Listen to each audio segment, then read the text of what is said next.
તાલુકામાં નાંદોદ વિધાનસભામાં ગુજરાત જોડો જનસભામાં ધારાસભ્ય ચેતર વસાવાએ હાજરી આપી અને વિશાળ જનમેદની સામે તેઓએ કહ્યું, ભાજપ યોજનાઓનું નામ બદલે છે, જનતા સહકાર આપશે તો અમે સરકાર બદલી દઈશું।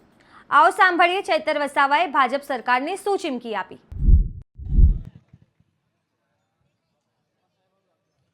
जय आदिवासी, जय जोहार। આવું ઢીલું ઢીલું નહીં ચાલશે હે કે પેલા ડેકાઈ વાળા નેતાએ બે ચાર લોકોને મોકલેલા છે કે ભાઈ વિડિયો બનાવી લાવજો અને વિડિયોમાં કહેશે કે ભાઈ આ તો ઢીલા ઢીલા હતા બધા, એટલે આવું ઢીલું ઢીલું નહીં ચાલે। એટલે બધા હું જય જવાન બોલું, તમારે જય કિસાન બોલવાનું છે જોરથી। અહીંથી બોલો એટલે સત્તા મંડળને સંભળાવવું જોઈએ કે આદિવાસીઓ ત્યાં ભેગા થયા છે અને ખૂબ ઉત્સાહ સાથે નારા લાગી રહેલા છે। નારા તો ભાઈ લગાડવા પડશે, તમારે લગાડશો ને બધા? નારા તો લાગવા જ જોઈએ આપણી સભામાં। જય જવાન, જય જવાન। ધન્યવાદ। આજની આ સભામાં મારી સાથે મંચસ્થ ઉપસ્થિત છોટાઉદેપુર લોકસભાના પ્રભારી એવા મુકેશભાઈ બારિયા, નર્મદા જિલ્લા આમ આદમી પાર્ટીના પ્રમુખ એવા નિરંજનભાઈ વસાવા, સાથે જનરલ સેક્રેટરી એવા વિક્રમભાઈ તડવી, સાથે ઉપપ્રમુખ આશીષભાઈ, ગિરિરાજભાઈ અને મંચસ્થ ઉપસ્થિત તમામ વડીલો, માતાઓ, બહેનો અને મારી સામે ઉપસ્થિત થયેલા હજારોની સંખ્યામાં મારા પિતા સમાન મારા વડીલો, સંતો, મહંતો, આગેવાનો, મારી માતા તુલ્ય મારી માતાઓ, મારા યુવાન સાથી મિત્રો, બધાને ચૈતર વસાવાના જોહાર કરું છું, સૌને મારા નમન કરું છું। હમણાં થોડા દિવસથી હું મીડિયામાં જોઉં છું, લોકસભાના સદનમાં જે મનરેગા હતી એ મનરેગા યોજનાનું નામ બદલી કાઢવામાં આવ્યું છે। જાણો છો ને બધા? આ ભાજપની સરકારે એમણે કરેલા કૌભાંડોને છુપાવવા માટે, એમના નેતાઓએ કરેલા ભ્રષ્ટાચારને છુપાવવા માટે મનરેગા યોજનાનું નામ બદલવા માટે એક બિલ મંજૂર કર્યું અને બિલ લોકસભાના સદનમાં પાસ કરવામાં આવ્યું છે। ત્યારે આ ભાજપની સરકારને અમે આ મંચ પરથી કહેવા માંગીએ છીએ, મનરેગાનું નામ બદલવાથી તમારા બધા કૌભાંડો અમે ભૂલવાના નથી, એ ભ્રષ્ટાચારીઓને અમે છોડવાના નથી। આ નામ બદલનારી આ સરકાર તમે જોઈ લો, મનરેગાનું નામ જી રામજી, ભગવાન રામના નામે નાખ્યું। જી રામજી, અમારા વડીલો, અમારા સંતો, અમારા મહંતોએ અમને કીધું રામજી તો આપણા હૈયે વસે છે, છતાં આ ભાજપની સરકાર ભગવાન રામને પણ એમના કૌભાંડો છુપાવવા માટે ઉપયોગ કરે છે। એ સરકારને જાકારો આપવાનો છે। હવે આપણે શું બોલવાનું? આપણે મનરેગાના કૌભાંડ, મનરેગાના કૌભાંડ, મનરેગાના ભ્રષ્ટાચાર આવું બોલતા હતા। હવે એવું ના બોલે, કેમ કે ભાજપ વાળાને શરમ આવે, એટલે હવે જી રામજી નામ રાખ્યું, એટલે હવે આપણાથી જી રામજીના કૌભાંડ એવું બોલાય ના બોલાય? જી રામજીના કૌભાંડ આપણાથી બોલાય ના બોલાય? જી રામજીના ભ્રષ્ટાચારીઓ આપણેથી બોલાય ના બોલાય? એટલે આ નામ બદલવાની આ સરકારની જે આવડત છે, એ સરકારને ઘડીકમાં નામ બદલે, ઘડીકમાં મંત્રીમંડળ બદલે, પણ આ મંચ પરથી હું કહેવા માંગુ છું, આ મંચ પરથી હું કહેવા માંગુ છું, વડીલો, મારી માતાઓ, મારા યુવાનો, જો તમારો સહકાર આ જ રીતે અમને મળતો રહ્યો તો 2027માં એમની સરકાર અમે બદલી નાખીશું। આપણા વડીલોએ કીધું છે ને, ભેંસ ઓછું દૂધ આપે એટલે એનો કિલો બદલવાથી દૂધ વધતું, ભેંસ ઓછું દૂધ આપે એના ખીલા બદલીએ તો દૂધ વધતું, એટલે આપણે ભેંસ બદલી નાખવી પડે ને। એટલે આ સરકારને પણ આપણે કહેવાનું છે, તમારા કૌભાંડો, તમારી નિષ્ફળતાઓ છુપાવવા માટે તમે મંત્રીમંડળ બદલો છો. એ મંત્રીમંડળ નવું આવ્યું એમાં પણ કઈ હવા છે નથી. એટલે 2027માં અમે સરકાર બદલી કાઢવાના છે. અહીંયા બેઠેલા લોકોને ખબર છે, આગળ આ લોકોએ કીધું એમ અગ્નિવીર, જ્ઞાન સહાયક, એક પેડ માં કે નામ, આત્મનિર્ભર બનો, સ્વદેશી અપનાવો, ભલભલા નવા નવા નામો લાવીને આવે છે આ સરકાર. રથયાત્રાઓ કાઢે છે. ત્યારે આજે આપણા વિસ્તારની હાલતની વાત કરું તમને. અહીંયા બેઠેલા કેટલાય વડીલો એવા છે, એમની પોતાની જમીનો આ નર્મદા ડેમમાં ગઈ છે. અહીંયા બેઠેલા કેટલાય વડીલો એવા છે, જેમની જમીનો આ કરજણ ડેમમાં ગઈ છે. અહીંયા બેઠેલા કેટલાય વડીલો એવા છે, જેમની જમીનો આ નર્મદાની મુખ્ય કેનાલમાં ગઈ છે. અહીંયા બેઠેલા કેટલાય લોકો એવા છે, જેમની જમીનો સ્ટેચ્યુ ઓફ યુનિટીમાં ગઈ છે. અહીંયા બેઠેલા કેટલાય વડીલો મારી સામે એવા છે કે જેમની જમીનો વિયર ડેમમાં ગઈ છે. ત્યારે આપણે કઈ બોલતા નથી. આપણા નેતાઓ જ્યારે બારોબાર આ લોકોને ઠરાવો આપી દેતા હોય છે, ત્યારે આ લોકો ફરી આપણી જમીનો નેશનલ હાઈવે 56 માં લેવા માટે આવવાના છે. આપણી જમીનો હાઈ સ્પીડ કોરિડોર જે અંકલેશ્વર થી એકતાનગર આવે છે, એમાં જમીનો લેવા માટે આવવાના છે. આ લોકો આપણી જમીનો સાપુતારાથી સ્ટેચ્યુ ઓફ યુનિટીના કોરિડોરમાં લેવા માટે આવવાના છે. મારા વડીલો, મારી માતાઓ, મારા યુવાનો, આ લોકોને આ મંચ પરથી આપણે કહી દેવાનું છે કે હવે અમે વિકાસના નામે 1 ઇંચ પણ જમીન આપવા તૈયાર નથી. અમે આટલી મોટી જમીનો આપીએ, અમારા ગામો ને ગામો ઉઠી ગયા, અમારો પરિવાર વિખરાઈ ગયો, અમારો સમાજ, અમારી સંસ્કૃતિ, અમારી પ્રકૃતિથી અમે છિન્ન ભિન્ન થઈ ગયા. કોઈ સાવલી રહી છે, કોઈ ડભોઈ રહી છે, કોઈ સૌરાષ્ટ્રમાં ગયા, કોઈ કચ્છમાં ગયા, કોઈ દક્ષિણ ગુજરાતમાં છે. અને આજે નવી વસાહતોની હું વાત કરું, એમને નોકરી સામે નોકરી આપવાની વાત હતી. એને એક પરિવારમાંથી પણ આજે એક જણને નોકરી નથી મળી. એને જમીનો સામે જમીનો આપવાની વાત હતી. એમને પિયત જમીનો આપવામાં નથી આવી. એમને સિંચાઈનું પાણી મફત આપવાની વાત હતી. આ સરકારે સિંચાઈનું પાણી પણ નથી આપ્યું. એમને ખેતીવાડીની મફત વીજળી આપવાની વાત હતી. આ સરકારે એમને મફત વીજળી પણ નથી આપી. ત્યારે એ જ પવિત્ર ભૂમિ પરથી મારા ક્રાંતિકારી લોકોને કહેવા માંગુ છું, આ સરકાર એ ઉદ્યોગપતિઓની સરકાર છે. ત્યારે આવનારા દિવસોમાં સરકારને ઉખેડીને આપણે ફેંકી દેવું પડશે. આપણી સામે આપણી બહેનોના ઝૂંપડા જ્યારે તોડતા હતા, અમે જ્યારે ડેડિયાપાડાથી અમારી દક્ષાબેનનો ફોન આવ્યો, રાતે ફોન આવ્યો, ચૈતરભાઈ 2 વાગે આવીને પોલીસ વાળા અમને ઘરમાં પૂરી દીધા છે. બુલડોઝરો લઈને આવ્યા છે, 700-800 પોલીસ છે. અને એક બાજુથી ઘરો તોડતા તોડતા 34 લોકોના ઘર તોડી નાખ્યા. બેનો અમને ફોન કરે રડતા જઈને, અને અમે ત્યાં પહોંચવાના પ્રયાસો કર્યા. પોલીસ અધિકારીઓ અમને રસ્તે રોકી લીધા, કોર્ડન કર્યા, અમને લઈ જવાના પ્રયાસો થયા. ત્યારે એક કેવડિયાવાળી બહેનો બિચારાના ઘરો તોડી નાખ્યા. મારા સાથીઓ, જે લોકોએ ડેમમાં જમીનો આપી, જે લોકોએ વિયર ડેમમાં જમીનો આપી, જે લોકોને રોજગારીના નામે સ્ટેચ્યુ ઓફ યુનિટીમાં જમીનો આપી, આ લોકો સ્ટેચ્યુ ઓફ યુનિટીમાં રોજગારી આપીશું એમ કરી કરીને જમીનો તો છીનવી લીધી, પણ રોજગારી ન મળીને આપણી બહેનો નાની દુકાનો ચલાવતી હતી, એ દુકાનો પર પણ બુલડોઝર ફેરવવામાં આવ્યું. ત્યારે આવનારી ચૂંટણીમાં આ લોકોને, એ બુલડોઝર ફેરવવા વાળા ભાજપના નેતાઓને ઈંટનો જવાબ પથ્થરથી આપણે આપી દેવાનો છે. શું વાંક હતો એ કેવડિયાની બહેનોનો? શું વાંક હતો એ ગરુડેશ્વરના લોકોનો? એમણે જમીનો આપી એ વાંક, એમણે નર્મદામાં જમીનો આપી આપણો ગુનો છે? આપણે બિયર ડેમમાં જમીનો આપી આપણો ગુનો છે? આપણે સ્ટેચ્યુ ઓફ યુનિટીમાં જમીનો આપી આપણો ગુનો છે? તો પછી કેમ આપણી બહેનોના ઘરો તોડવામાં આવ્યા? આજ કેવડિયાના ટ્રાઇબલ મ્યુઝિયમની વાત કરો.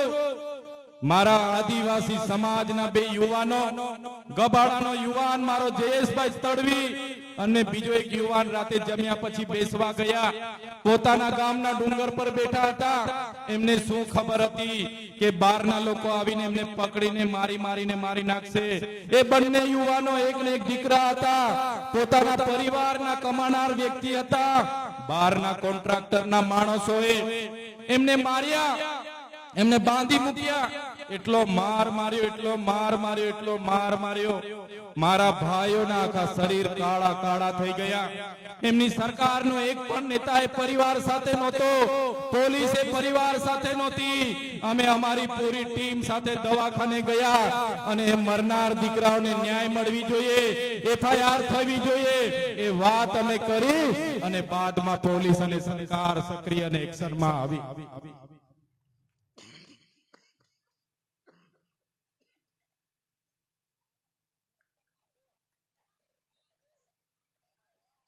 સાથીઓ, જે આપણા ભાઈઓને મારી નાખવામાં આવ્યા, એ પરિવાર જ્યારે અમારા ખભા પર હાથ મૂકીને રડતું હતું ત્યારે એમનું દુઃખ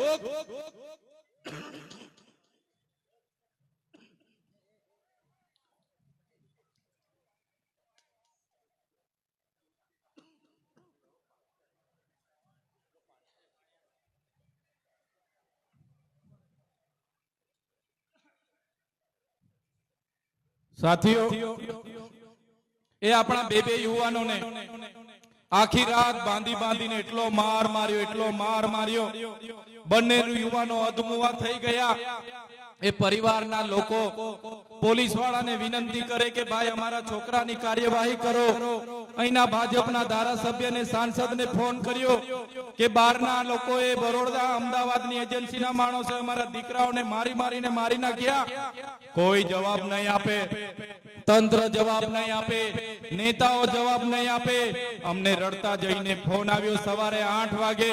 મને કીધું, ચૈતરભાઈ, અમારા દીકરાઓને મારી નાખવામાં આવ્યા છે, તમે હોસ્પિટલે આવો. અમે હોસ્પિટલે પહોંચ્યા. એ જયેશભાઈના મમ્મી અને પપ્પા, એ બીજા ભાઈ હતા, એના મમ્મી અને પપ્પા અમારા ખભા પર હાથ મૂકીને રડે. એમનું દુઃખ અમે મહેસૂસ કર્યું. અમને થયું કે અમારો ભાઈ, અમારો એક ને એક દીકરો, એક ને એક ભાઈ, અમને અમારા ભાઈઓને જે જનતાએ માર્યા છે, જે બહારના લોકોએ માર્યા છે, એમના પર કાર્યવાહી થવી જોઈએ. અમે ત્યાં મોરચો લઈને ગયા, એસપી કચેરીએ ગયા અને કાર્યવાહી કરાવી. ત્યારે એ દીકરાઓને ન્યાય મળ્યો, એમને વળતર મળ્યું. ત્યારે નેતાઓને હું કહેવા માંગુ છું, જ્યારે કેવડિયામાં એ 2 યુવાનોને મારી નાખવામાં આવ્યા, જ્યારે દિવાલ ખસી પડી ત્યાં 3 યુવાનો મરી ગયા. તિલકવાડામાં હમણાં 2 યુવાનો મરી ગયા. ત્યારે યુવાનોની વાત કરવા માટે કોઈ આવ્યું નહીં. અને ચૈતર વસાવા જ્યારે એમના માટે આવે, ચૈતર વસાવા જ્યારે ઝૂંપડા તોડે એ બહેનો માટે આવે, ચૈતરભાઈ વસાવા જેની જમીનો જાય એના માટે આવે, ત્યાં અહીંના નેતાઓ કે આ ચૈતર વસાવા કેમ અહીંયા આવે છે? ત્યારે નેતાઓને મેં કહેવા માંગુ છું, આપણું ગામ ચાપટમાંથી મહિલાને જે ઝોલીમાં લઈને જતા રસ્તે મરી ગયા, એ બેનનું દુઃખ મેં મહેસૂસ કર્યું. અમારી બહેનોના ઝૂંપડા તૂટી ગયા, એ બહેનોનું મેં દુઃખ મહેસૂસ કર્યું. અમારા યુવાનોને જે મારી નાખ્યા, એ યુવાનોનું દુઃખ મેં મહેસૂસ કર્યું. ત્યારે એ લોકોને ન્યાય અપાવવા માટે ચૈતર વસાવા કેવડિયામાં આવે છે. તમારા માટે મત મહત્વના હશે, ચૂંટણી મહત્વના હશે, મતબેંક મહત્વનો હશે. ચૈતર વસાવા માટે અમારો સમાજ મહત્વનો છે. તમારા જેવા પાર્ટીના ગુલામ અમે નથી. તમારા જેવા પાર્ટીના ગુલામ અમે નથી. ટિકિટોના અમે મોહતાજ નથી. ખુરશીના અમે મોહતાજ નથી. ધારાસભ્ય નહોતા ત્યારે પણ કેવડિયા વાળા માટે લડ્યા છે. ધારાસભ્ય છે ત્યારે પણ કેવડિયા માટે લડીએ છે. અને આવનારા દિવસોમાં ધારાસભ્ય નહીં પણ હશો તો પણ આ વિસ્તારના લોકો માટે અમે લડીશું. એ નેતાઓને મેં કહેવા માંગુ છું, શું આ આદિવાસી બેન દીકરીઓને ઝોલીમાં ડિલિવરી માટે લઈ જાય અને મૃત્યુ થાય એટલે તમને મજાક લાગે છે? શું અમારા યુવાનોને અહીંયા બાંધીને મારે, મરી જાય એ તમને મજાક લાગે છે? સ્ટેચ્યુ ઓફ યુનિટીમાં અમારા યુવાનોને રોજગારી નહીં મળે એ શું તમને મજાક લાગે છે? ત્યારે એ સાંસદ, એના ધારાસભ્યને હું કહેવા માંગુ છું, જે દિવસે તમારી બેન, તમારી દીકરી ઝોલીમાં ડિલિવરીમાં લઈ જતા જતા રસ્તે મરી જશે ને એ દિવસે તમને ભાન આવી જશે કે દુઃખ શું હોય છે. જે દિવસે તમારા કોઈ ભાઈને કે કોઈ તમારા દીકરાને કોઈ બહારના લોકો બાંધી બાંધીને કપડા કાઢીને મારશે અને તમારા ભાઈ ને દીકરાઓ મરી જશે ને તે દિવસે તમને ભાન પડશે કે દુઃખ શું હોય છે. પોતાના લોકોનું દુઃખ શું હોય છે એની એમને ખબર નથી અને અમારી મજાક ઉડાડે છે સાંસદ. એના કહેવા માંગુ છું કે જે દિવસે તમારો પોતાના દીકરાને, જે દિવસે તમારા પોતાના ભાઈને કોઈ આ રીતના મારીને મારી નાખશે ને તે દિવસે તમને અક્કલ તમારી ઠેકાણે પડી જવાની છે. ત્યારે સાથીઓ, આ વિસ્તારમાં જંગલ ખાતાના લોકો આપણા જિલ્લામાં 5360 જેટલી અરજીઓ 5-10 વર્ષથી હજુ પેન્ડિંગ છે.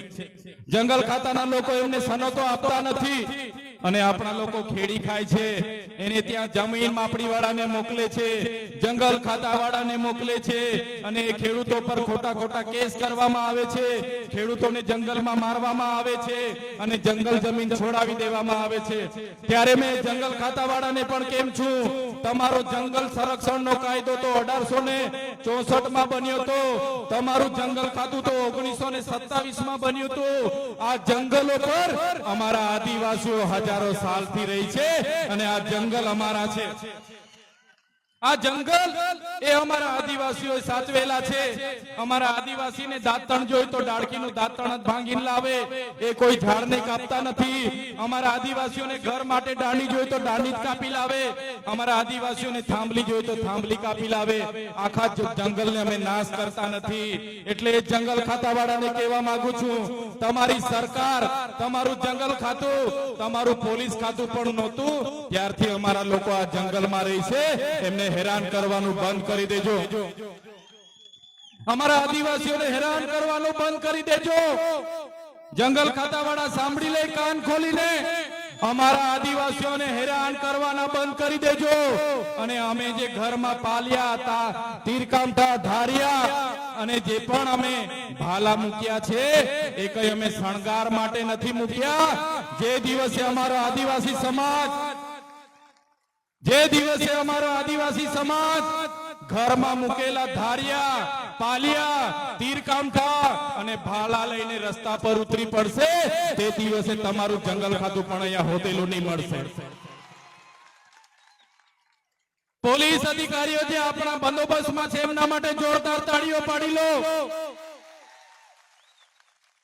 ત્યારે જે લોકો બંધારણની સાક્ષીમાં જનતાની રક્ષા કરવાનું કામ કરે છે, સુરક્ષા આપવાનું કામ કરે છે, શાંતિ અને સલામતીમાં કામ કરે છે, નિષ્ઠા પ્રમાણે પોતાની ફરજ નિભાવે છે, એવા પોલીસ અધિકારીઓને ચૈતર વસાવાના કડક હાથે સલામ. પણ જે પોલીસ અધિકારીઓ અમારા યુવાનોને રસ્તે ઉભા રાખીને મારે છે, અમારા ખેડૂતો પર 500,000 રૂપિયા લૂંટી લે છે, અમારા લોકોને રેડ પાડીને ડરાવે છે, એ પોલીસ અધિકારીઓને પણ આ મંચ પરથી કહેવા માંગુ છું, એ ભ્રષ્ટાચારી પોલીસ અધિકારીઓ સાંભળી લે, એ હપ્તાખોરી પોલીસ અધિકારીઓ સાંભળી લે. અમારા લોકોને હેરાન કરવાનું બંધ કરી દેજો. નહીં તો આવનારા દિવસોમાં 2027માં આમ આદમી પાર્ટીની સરકાર બનવાની છે. તમારા બધાના પટ્ટા ઉતારાવીને મૂકી દઈશું અમે. ભ્રષ્ટાચાર પોલીસ અધિકારીઓ સાંભળી લેજો. કલેક્ટરના ઈશારે, ભાજપના નેતાઓના ઈશારે કોરિડોરમાં અને હાઈવેમાં અમારા લોકોની જમીનો લેવા નહીં આવતા. તમારા બધાના ટાટિયા તૂટી જશે આ વિસ્તારમાં. આજે મંચ પરથી કેમ છે? આજે અમે નર્મદામાં જમીનો આપી, નહેરોમાં જમીનો આપી, કરજણમાં જમીનો આપી, અમે આજે રેલવેમાં જમીનો આપી, નેશનલ હાઈવેમાં જમીનો આપી, કોરિડોરમાં જમીનો આપી, સ્ટેચ્યુ ઓફ યુનિટીમાં જમીનો આપી. આજે નહેર અમારા ગામડાઓમાંથી જાય છે, નહેરનું પાણી કચ્છ સુધી પહોંચે છે. મારા આદિવાસીઓને આજે પાણી આપવામાં નથી આવતું. શું વાંક છે મારા આદિવાસીનો, જે પોતાનું પાણી જોઈ શકે છે પણ લઈ નથી શકતો? તમે કચ્છ લઈ જાઓ, અમે કહીએ છીએ કાશ્મીર લઈ જાઓ, અમને વાંધો નથી, પણ આ પાણી પર પહેલો અધિકાર અમારા આદિવાસી લોકોનો છે. આ નર્મદાનું પાણી, આ નર્મદા મૈયા અમારી માતા છે અને નર્મદાનું પાણી અમારું જીવન સમાન અમૃત છે. આવનારા દિવસોમાં નર્મદાના નેરનું પાણી અમારા આદિવાસીઓને નહીં આપવામાં આવે તો આ નેર બંધ કરવા માટે પણ આપણે આગળના દિવસો આગળ આવીશું. નેર બંધ કરવા માટે અમને મજબૂર નહીં કરશો. આ ગુજરાતની ભાજપની સરકારને અમે કહેવા માંગીએ છીએ, આદિવાસી સમાજ આજે જાગી ગયો છે. જે દિવસે તમે અમારા આદિવાસી સમાજને કેવડિયામાં ઝૂંપડા તોડવાની વાત કરશો, અમારા યુવાનોને કેવડિયામાં બાંધીને મારવાની વાત કરશો, અમારા ખેડૂતોની જમીનો છીનવવાની વાત કરશો, તે દિવસે ગાંધીનગર પણ દૂર નથી. ગાંધીનગર આવીને નેપાળવાડી કરવામાં પણ અમને વાર નહીં લાગે. સાથીઓ, અમે મનરેગા કૌભાંડ માટે બોલ્યા. આ વિસ્તારમાં નળ સે જલ થઈ ગયું અને નળમાંથી પાણી નથી આવતું, એ કૌભાંડ અમે બહાર પાડ્યું. આ વિસ્તારમાં કેવડિયાના લોકો માટે અમે લડવા માટે આવીએ. નેશનલ હાઈવે 56 ના લોકો માટે જમીન લૂંટાતી હોય એના માટે લડવા માટે આવીએ. કરજણના લોકોના એમના અધિકારો મળે, એ વિસ્થાપિતોને એમના જમીન સામે જમીન મળે, નર્મદાની વિસ્થાપિતોને જમીન સામે જમીન મળે, સ્ટેચ્યુ ઓફ યુનિટીમાં આપણા યુવાનોને રોજગારી મળે અને એ જ પ્રકારે આપણી શાળાઓમાં સારા શિક્ષકો આવે, બાળકોને સારી આંગણવાડી મળે અને આપણા વિદ્યાર્થીઓ ઉચ્ચ અભ્યાસ કરી શકે એના માટે પોસ્ટ મેટ્રિક સ્કોલરશિપની યોજના મળે. એ બાબતની રજૂઆતો કરીએ, સરકારને રોડ પર બોલીએ, વિધાનસભામાં બોલીએ. અહીંના પોલીસ અધિકારીઓ આપણા યુવાનોને મારતા હતા, હેરાન કરતા હતા, એમની સામે અમે લડ્યા. ત્યારે અહીંના ભાજપના નેતાઓને, એમના પોલીસ અધિકારીઓને ગમ્યું નહીં. અમે જ્યારે કેવડિયાની બહેનો માટે લડવા માટે આવતા હતા, ઝરવાણીમાં અમને પકડી લીધા અને પકડીને અમને કેવડિયા એસઓયુમાં લઈ આવવામાં આવ્યા અને એસપી, એના સીઓ અને એમના એમડી બધાએ કીધું, ચૈતરભાઈ સરકાર સાથે રહેજો, સરકાર કરે એ રીતના કરજો, નહીં તો સરકાર તમને ધ્યાનમાં રાખે છે, તમને આવનારા દિવસોમાં જેલમાં નાખશે. અમે કીધું, તમારે જેટલી જેલો કરવાની હોય કરજો, આ ચૈતરભાઈ વસાવા કેવડિયા વાળા માટે લડશે. અને અમે નથી ડર્યા, જેલોથી નથી ગભરાયા, નથી બીધા. અને અમને હમણાં જેલ કરી હતી, બધાને ખબર હશે, જોયું ને બધાએ. એક મીટિંગમાં મને બોલાવવામાં આવ્યો, હું મીટિંગમાં ગયો. આગળથી બધું આયોજિત હતું, મારા સાથે માથાકૂટ કરી, ઝપાઝપી કરી. તાત્કાલિક પોલીસ અધિકારીઓ બધા દોડતા આવ્યા, મને પકડી પાડ્યો, જીપમાં બેસાડ્યો અને બળજબરી પૂર્વક મને રાજપીપળા લઈ આવવામાં આવ્યો. રાજપીપળામાં મારા વિક્રમભાઈ, નિરંજનભાઈ, મારા મુકેશભાઈ, વિજયભાઈ, આશીષભાઈ બધા આવ્યા. એમણે કીધું, સાહેબનું ટિફિન લઈને આવ્યા છે, સાહેબના કપડા લઈને આવ્યા છે, અમને મળવા દો. પોલીસ અધિકારીઓએ આખી રાત મળવા નહીં દીધા, કપડા આપવા નહીં દીધા. બીજા દિવસે મને ડેડિયાપાડા કોર્ટમાં લઈ જવાનું હોય, કાં તો મામલતદાર પાસે રજૂ કરવાનો હોય. મને ડેડિયાપાડા લઈ જવામાં ન આવ્યો, મને સેશન કોર્ટમાં રજૂ કરવામાં આવ્યો. મારા વકીલોએ બે હાથ જોડીને વિનંતી કરી, સાહેબ ચૈતરભાઈના અમે વકીલ છે, અમને અંદર જવા દો. ગોપાલભાઈ ઇટાલિયા અને મારા વકીલોને અંદર નહીં આવવા દીધા. મને રાજપીપળા જેલમાં રાખવાની જગ્યાએ મને ડાયરેક્ટ વડોદરાની જેલમાં નાખવામાં આવ્યો. વડોદરાની જેલ એટલે રાજા રજવાડાઓની જેલ, અંગ્રેજોની જેલ. એમાં તમે જોયું હશે, એક અઠવાડિયું નહીં, એક મહિનો નહીં, મહિનો, 2 મહિના, 80 દિવસ સુધી તારીખ પર તારીખ, તારીખ પર તારીખ, તારીખ પર તારીખ, તારીખ પર તારીખ, જામીન ના મળે મને. પોલીસ અધિકારીઓએ કીધું, આ વ્યક્તિ લોકોને ગેરમાર્ગે દોરે છે, એને જામીન નહીં મળવા જોઈએ અને એને જામીન નહીં આપવા જોઈએ. અને ભાજપના નેતાઓનું જોર, એમની સરકાર, એમનું તંત્ર, એમનું ન્યાય પ્રણાલિકા બધું જ એમનું મને જામીન ના મળે.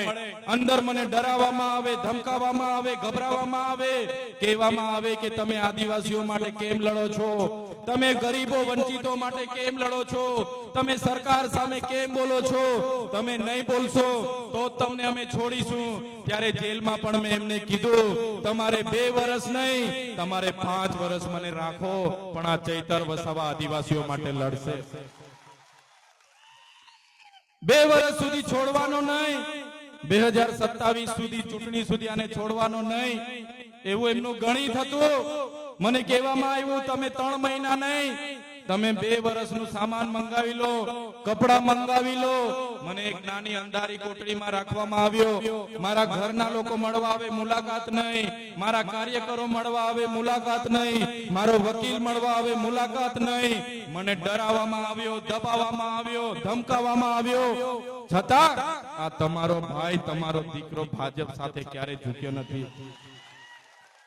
તમારા બધાના આશીર્વાદ હશે, મારી બહેનોની પ્રાર્થના હશે, મારી બહેનોની માનતા હશે, મારા યુવાનોનો સહકાર હશે.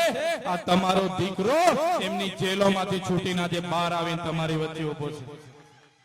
ત્યારે તમે જોઈ લો, જ્યારે હું જેલમાંથી છૂટીને બહાર દરવાજાની બહાર આવ્યો ને પગ મૂક્યો, મારા પરિવારના લોકો નિરંજનભાઈ, વિક્રમભાઈ, વિજયભાઈ, એમણે મને કીધું, ચૈતરભાઈ, જમીન અમે તમારા જામીન અમે જેમ તેમ કરાવ્યા છે, પણ તમને હવે ડેડિયાપાડામાં પ્રવેશ બંધી છે. આ પોલીસે ગુજરાતમાં પ્રવેશ બંધી માંગી હતી, નર્મદા જિલ્લામાં પ્રવેશ બંધી માંગી હતી, પણ કોર્ટે તમને તમારા મત વિસ્તારમાં પ્રવેશ બંધી ફરમાવી છે. તમે જો ડેડિયાપાડાની હદમાં પ્રવેશ કરશો, ફરી તમને જેલ થશે. હવે મારા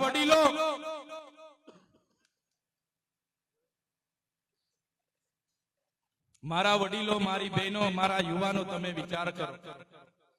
લોકો માટે કામ કરું, લોકો માટે બોલો, એટલે મારા વિસ્તારમાં મારી પ્રવેશ બંધી, મારે નહીં જવાનું. જે લોકોએ મને 1 લાખથી પણ વધારે મત આપ્યા, જે લોકોએ મને મારા સામાન્ય પરિવારમાંથી હું આવું છું છતાં આટલી યુવાનીમાં મને ધારાસભ્ય બનાવ્યો, એ લોકોના સુખના ને દુઃખના પ્રસંગોમાં મારે નહીં જવાનું. મારી ડેડિયાપાડામાં ઓફિસ, ત્યારે એને લોકોનું હું કામ કરું. ડેડિયાપાડાનું બોગજ મારું ગામ, ત્યાં મારું ઘર, મારો પરિવાર, પણ ત્યાં મારે 1 વર્ષ સુધી નહીં જવાનું. આજે પણ હું મને ત્યાં પ્રવેશ બંધી છે, એ હદમાં હું પગ મૂકું તો ફરી મને વડોદરા જેલમાં લોકો નાખી દે. પોલીસ મારી સાથે રહે, મારું બધું ધ્યાન રાખે. ત્યારે હું હમણાં રાજપીપળામાં રહીને લોકોના કામ કરું છું, તે પણ આ ભાજપના નેતાને ગમતું નથી. હમણાં અઠવાડિયા પહેલા સાંસદે કીધું કે આ રાજપીપળામાં રહીને જૂના રાજના લોકો માટે રોડ માંગે છે, એને રાજપીપળામાંથી પણ આપણે દૂર કરી દેવો પડશે. ત્યારે ભાજપના નેતાઓને, એમની સરકારને, એમની પોલીસને હું કહેવા માંગુ છું, તમે મને ડેડિયાપાડામાંથી દૂર કરી દીધો છે, તમે મને રાજપીપળાથી દૂર કરી દેશો, તમે મને ગુજરાતમાંથી દૂર કરી દેશો, પણ આ ચૈતર વસાવા અમારા લોકોના દિલમાં રહી છે, ત્યાંથી ક્યારે મને દૂર નથી કરી શકવાના. અમારા વડીલોના દિલોમાં અમે રહીએ છીએ, મારી માતાઓના આશીર્વાદ અમને મળે છે, મારા યુવાનોનો મને સહકાર મળે છે. તમે મને ભલે ડેડિયાપાડાથી દૂર કરી દીધો હોય, પણ ચૈતર વસાવાને અમારા લોકોના દિલોમાંથી ક્યારે તમે નથી કાઢી શકવાના. તમે જોયું હશે, જ્યારે હું જેલમાં હતો, ભાજપના સાંસદો, એમના ધારાસભ્યો, એમના મંત્રી તંત્રીઓ એવું કહેતા હતા કે આમ આદમી પાર્ટી પૂરી થઈ ગઈ, ચૈતર વસાવાનું પૂરું થઈ ગયું, ચૈતર વસાવા હવે આવવાના નથી. હું તમારે આશીર્વાદથી છૂટીનો આવ્યો અને તમારી વચ્ચે છું, ત્યારે નેતાઓને, એમની સરકારના, એમના મંત્રીઓને, એમની પોલીસને કહેવા માંગુ છું, તુમકો કા લગતા થા નહીં લौटेंगे, तुमको कहा लगता था नहीं लौटेंगे, गलत. जब तक तोड़ेंगे नहीं तब तक छोड़ेंगे नहीं. हमको क्या अंडू पंडू गंडू झंडू समझ के रखा है क्या? ये चैतर वसावा है, चैतर वसावा कभी झुकेगा नहीं. ત્યારે સાથીઓ, આમ આદમી પાર્ટી એ યુવાનો માટે લડનારી પાર્ટી છે, આદિવાસીઓ માટે લડનારી પાર્ટી છે, એટલે અમને જેલોમાં નાખવામાં આવે. અમારા યુવાનો તમે જોઈ લો, ગોપાલ ઇટાલિયા હોય, ઈસુદાનભાઈ ગઢવી હોય, પ્રવીણભાઈ રામ હોય, રાજુભાઈ કરપડા હોય, આજે ખેડૂતનો અવાજ બને છે, ત્યારે રાજુભાઈ કરપડા પણ આજે જેલમાં છે, પ્રવીણભાઈ રામ પણ આજે જેલમાં છે. પણ અમે ભાજપની શરણાગતિ નથી સ્વીકારતા. જે તમારો આશીર્વાદ અમને મળે છે, જે તમારા પ્રેમ અમને મળે છે, આવનારી ચૂંટણીમાં પણ હું તમને કહેવા માટે આવ્યો છું, મારા યુવાનો, મારા વડીલો, મારી માતા બહેનો, તમે તૈયાર થઈ જજો. આવનારી તાલુકા જિલ્લા પંચાયત તમારે બધાએ લડવાની છે અને જીતવાની છે. આવનારી તાલુકા જિલ્લા પંચાયત આ લોકોને સત્તા પરથી દૂર કરવું પડશે, કેમ કે એ લોકો સત્તા પર રહેશે તો આપણી જમીનોના ઠરાવો હજુ કરતા રહેશે, આપણી જંગલ જમીનના બાકી પેન્ડિંગ દાવાઓ પણ નહીં આપવા દેશે, સિંચાઈનું પાણી પણ નહીં આપવા દેશે, મનરેગામાં મળતી રોજગારી પણ નહીં આપવા દેશે અને આપણી સાથે ભેદભાવ કરશે. એટલે આવનારા દિવસોમાં આમ આદમી પાર્ટી તમને આહવાન કરે છે, અરવિંદ કેજરીવાલજી તમને આહવાન કરે છે, ચૈતરભાઈ વસાવા તમને આહવાન કરે છે, મારા યુવાનો, મારી માતા બહેનો, આવો બધા સાથે મળીને પરિવર્તન લાવીએ અને પરિવર્તનની શરૂઆત કેવડિયાના ગરુડેશ્વરથી કરીએ અને આખા ગુજરાતમાં લઈ જઈએ એ વિનંતી કરવા માટે અમે આવ્યા છીએ. કેટલાક સારા લોકો ભાજપમાં છે, કેટલાક સારા લોકો કોંગ્રેસમાં છે. આ મંચ પરથી એવા સારા લોકોને મારી વિનંતી છે, ભાજપ અને કોંગ્રેસની શરમ અને સંબંધ હવે છોડી દો. ભાજપ અને કોંગ્રેસની શરમ અને સંબંધ છોડી દો. આવો તમે રાજનીતિથી દૂર નહીં ભાગશો. તમે રાજનીતિથી દૂર ભાગશો તો આપણા પર ખોટા અને ખરાબ લોકો શાસન કરશે.